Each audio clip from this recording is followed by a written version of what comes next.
जो पहिला 2 पॉईंट घेईल तो विजेता होईल. चला दोन्ही मल्लांना दिसलं पहिले 2 पॉईंट घेणारा मल्ल विजय होणार आहे. त्याच्यामुळे आपलं कसं कुस्तीला करायला पॉईंट नाही, आपण कुस्ती करून पॉईंट घ्यायचा आहे.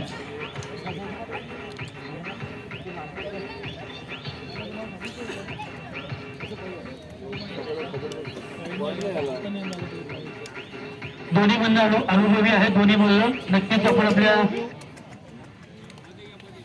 सेंटरला घ्यायची कुस्ती. रोशनी सेंटरला घ्यायची. अनिल सावंत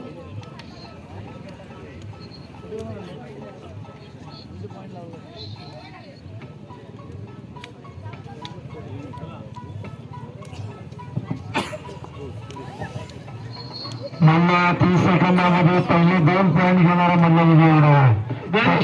आपण पाहतोय की 60 वर्षापेक्षा जास्त वेळ हे बसाट या ठिकाणी बसून झाली आणि या 60 वर्षाच्या इतिहासात पहिल्यांदाच आपण पाहतोय की राज्यस्तरीय पंचपरीक्षा पास असणारी महिला पंच खऱ्या अर्थानं आपण या ठिकाणी या कसबे तांबीच्या त्या मानाच्या यात्रेच्या निमित्ताने जोरदार टाळ्या वाजवतात. नक्कीच सरकारी स्त्रियांना बरोबरीचं स्थान देत आहे आणि हाच वसा खऱ्या अर्थानं कसबे तांबी ग्रामस्थांनी आणि त्यांचे जे नऊ तरुण आहेत त्यांच्या माध्यमातून आपण पाहतो राज्यस्तरीय पंचपरीक्षा पास असणारी रोशनी परदेशी मॅडम या ठिकाणी त्या पेशानं शिक्षिका आहेत आणि आताच महाराष्ट्राची टीम राजस्थान येथे गेली होती.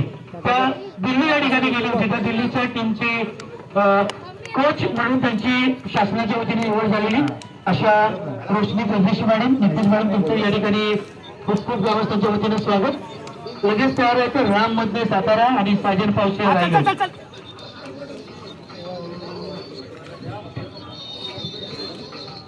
दोन्ही मल्ल कौतुकास्पद म्हणावं लागेल. व्यक्ती प्रेक्षकांच्या मनामध्ये काही शंका निर्माण होईल अशी गोष्टी करू नका.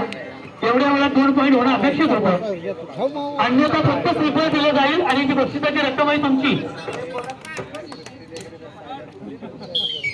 या ठिकाणी गुणांच्या आधारावरती सुनील खंदाळे रायगड खोपोली यानं ही मुंबई परिवाराच्या वतीने दुसरी मानाची गोष्ट होती त्याच्यामध्ये विजय संपादन केलं. सुनील तुझं मनपूर्वक अभिनंदन.